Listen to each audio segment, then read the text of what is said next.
The city never really slept.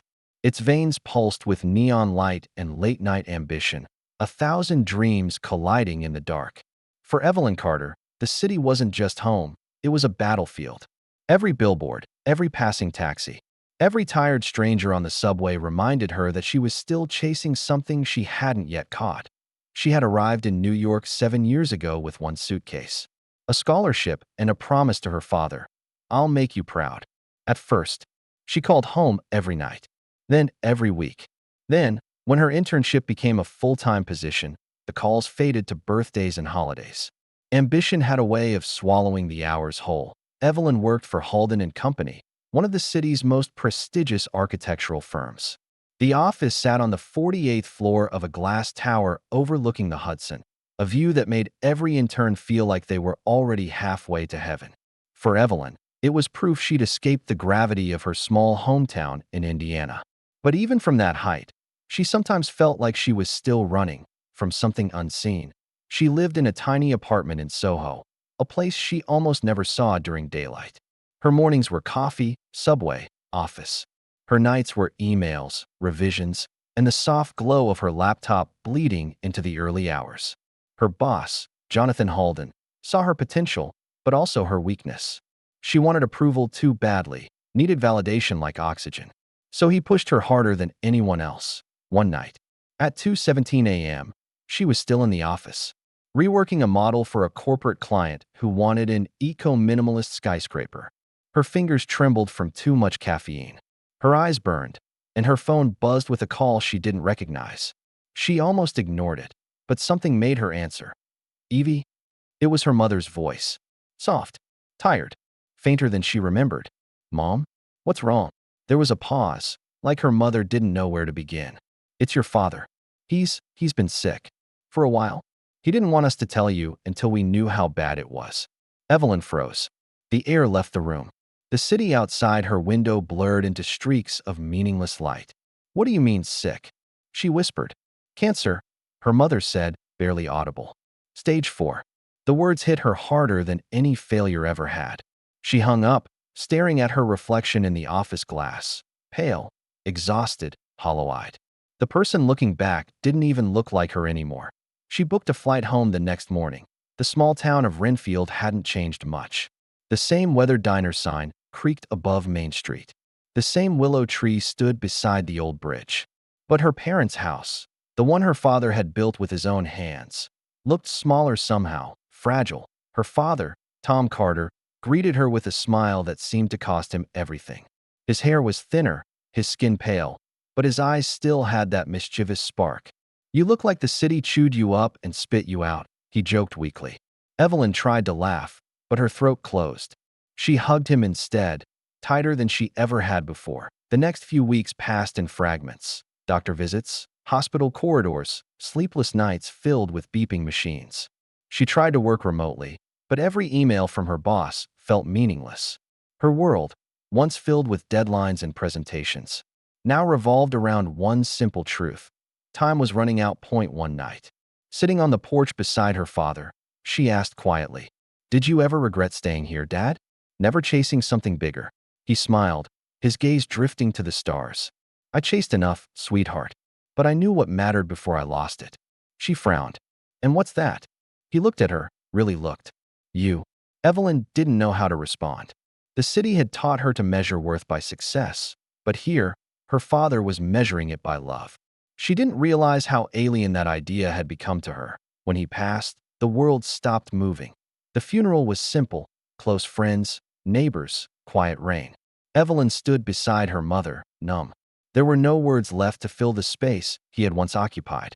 And yet, as she looked around, she saw the community her father had built. People he'd helped, roofs he'd repaired, lives he'd touched.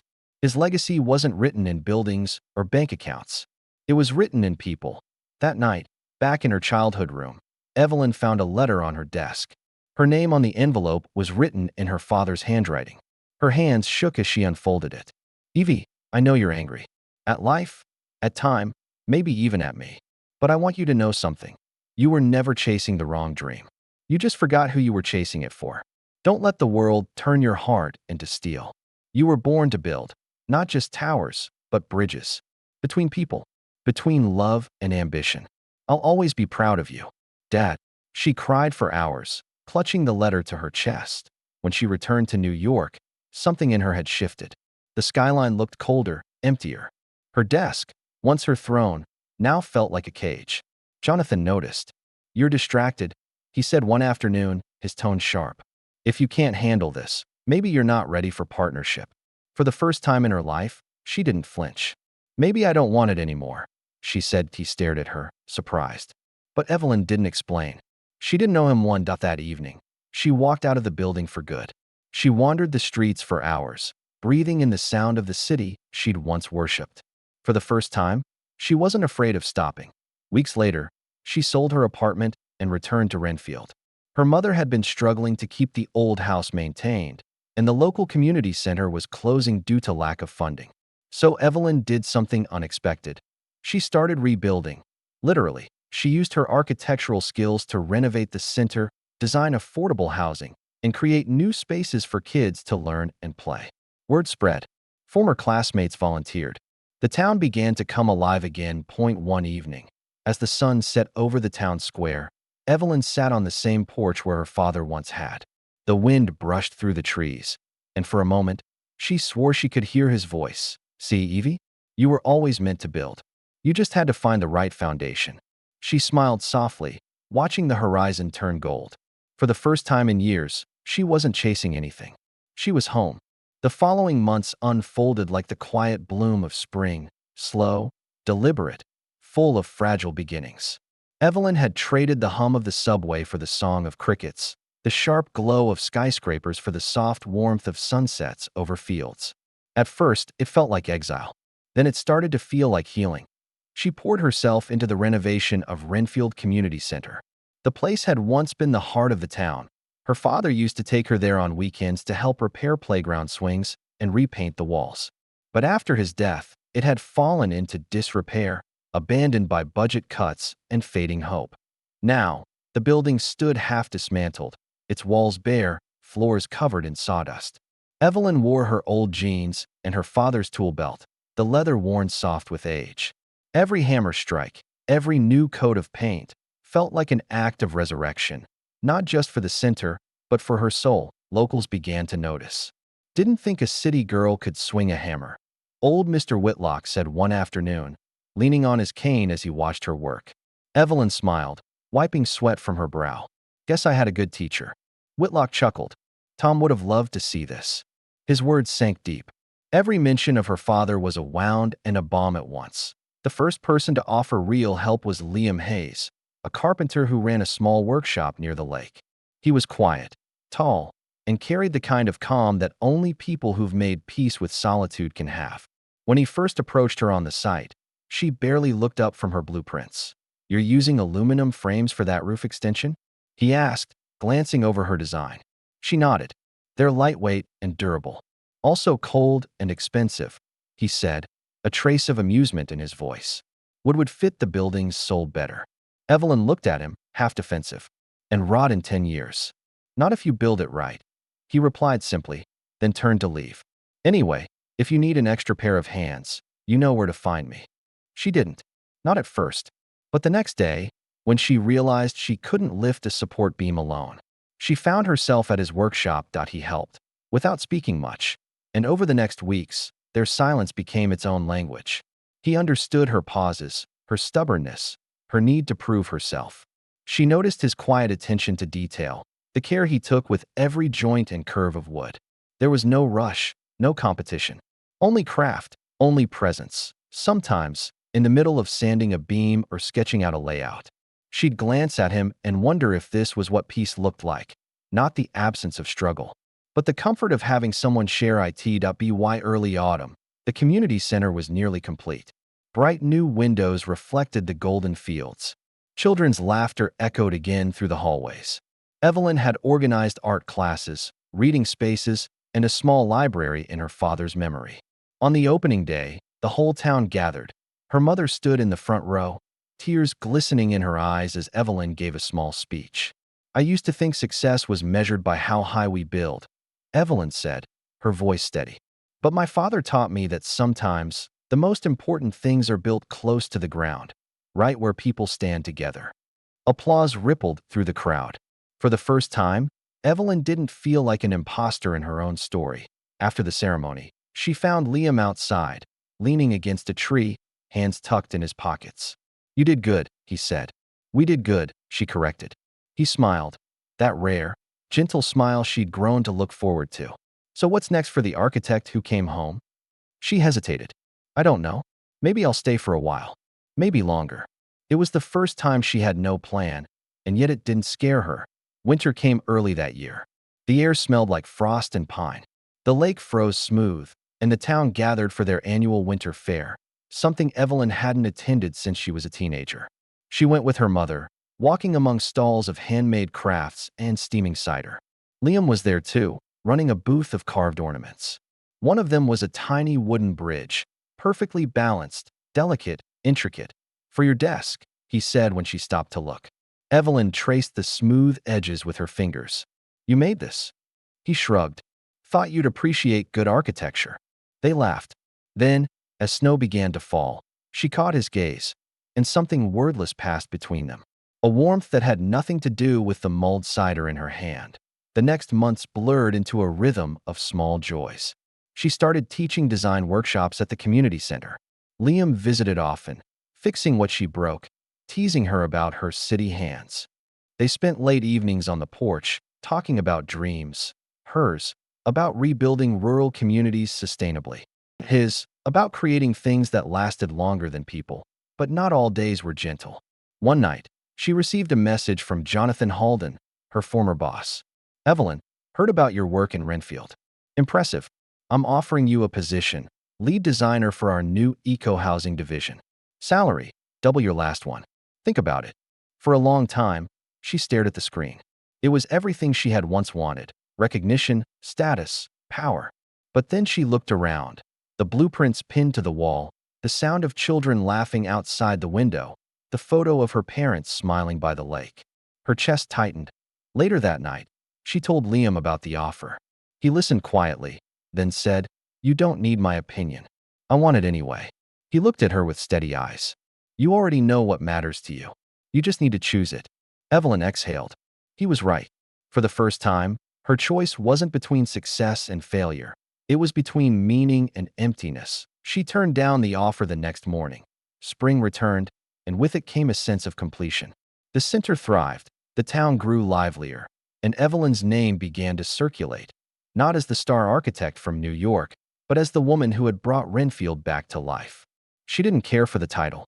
She cared for the faces she saw every day on her father's birthday. She visited the old willow by the bridge, the same place where they used to sit fishing when she was little. She brought the letter he had written, folded and worn from being carried everywhere. Sitting under the shade, she read it again, whispering the words she now understood differently. "You were born to build, not just towers, but bridges." A soft wind rustled the leaves, and she smiled through her tears. That evening, she returned home to find Liam waiting on the porch. He held 2 mugs of tea and that same quiet smile. "Long day?" he asked. "Long life," she replied, sitting beside him. He chuckled. "Good one. The best kind," she said softly. "The kind that finally feels like mine." They sat in silence, watching the fireflies blink to life across the field. 2 souls who had both been lost once, now steady in each other's light. For Evelyn, tomorrow no longer felt like something to chase. It was something to build, one heartbeat, one breath, one bridge at a time.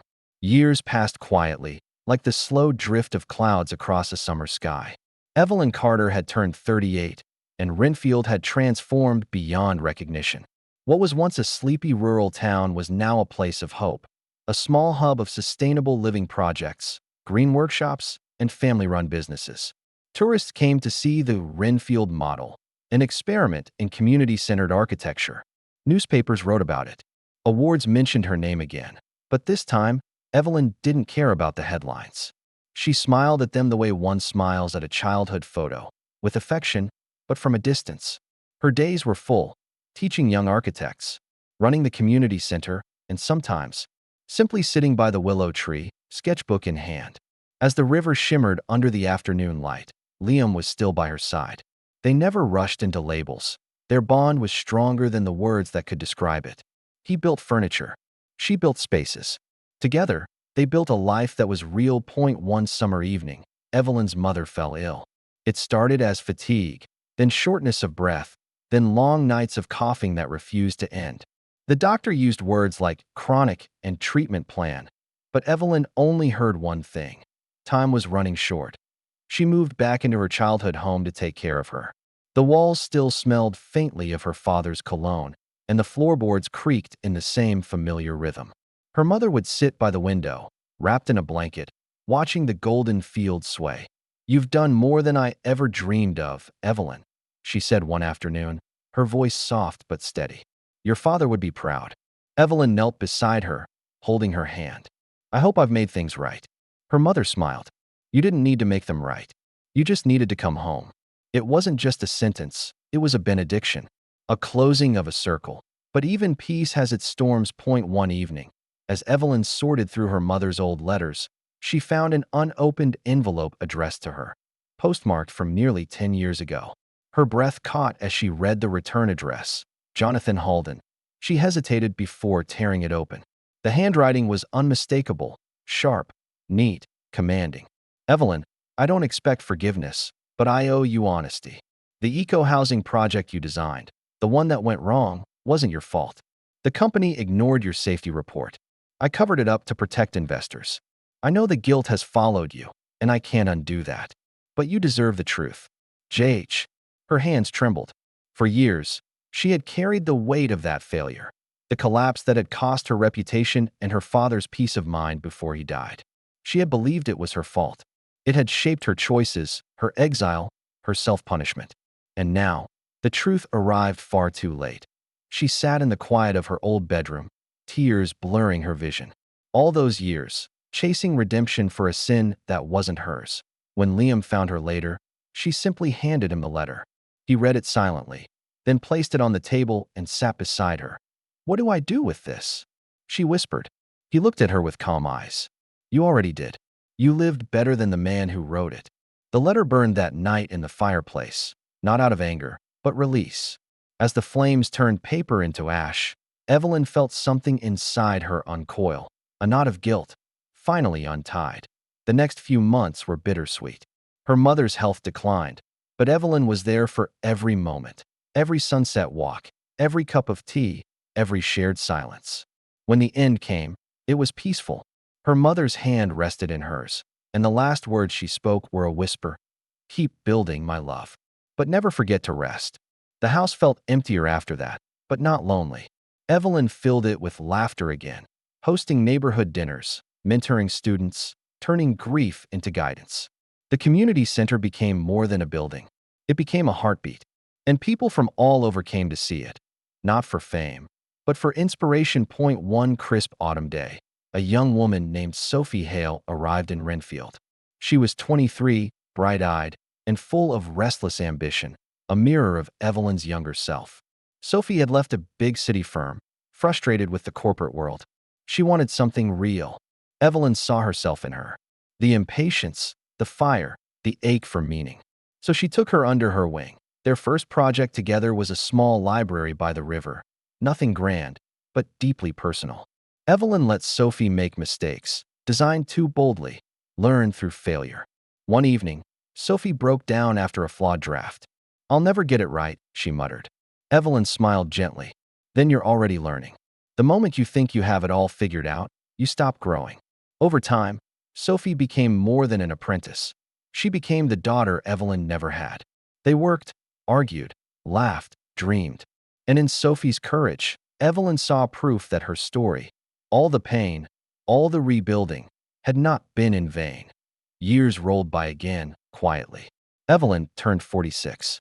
The willow by the river stood taller, its branches heavy with years of whispered confessions and promises. Liam still carved wood by the lake. His hair had silvered, his hands slower but steady. They had built no mansion, no empire, but they had built meaning. One summer afternoon, as the town celebrated the 10th anniversary of the Renfield Community Center, the mayor unveiled a new plaque at the entrance. Evelyn stood beside Sophie and Liam as the curtain fell away, in memory of Thomas and Grace Carter, who taught us that true architecture begins with the heart. The applause faded into the soft hum of the wind. Evelyn blinked back tears, smiling through them. Later, after the crowd dispersed, Sophie handed her a small wrapped box. Inside was a miniature wooden bridge, perfectly carved, delicate, balanced, familiar. I made it from the old willow wood, Sophie said shyly. It felt right. Evelyn held it close, her throat tight. It's perfect, she whispered. That night, she and Liam walked down to the river, where the moon hung low and silver. Fireflies glowed like scattered stars. She placed the tiny bridge at the base of the willow, where the roots met the earth. Funny, she said softly. I spent my whole life building things. But the only bridge that truly mattered was this one, between who I was and who I became. Liam took her hand. And between you and them, he said, nodding toward the sky. They stood there in silence, two souls, two builders, under the same moon that had watched them grow, break, and heal. Years later, when Evelyn was gone and Renfield continued to thrive, people still spoke her name with quiet reverence. Students studied her blueprints. Families told their children about the woman who rebuilt a town with compassion instead of profit. And by the willow, the wooden bridge remained, weathered but unbroken, a symbol of love that endured beyond time. Sophie, now a respected architect herself, often came there to sit and think. She would touch the bridge and whisper, "Thank you." Because some legacies aren't written in books or awards. They're built in hearts, one story, one kindness, one connection at a time. And that was Evelyn Carter's true masterpiece. Not the building she designed, but the lives she touched, the souls she healed, and the bridge that would never fall.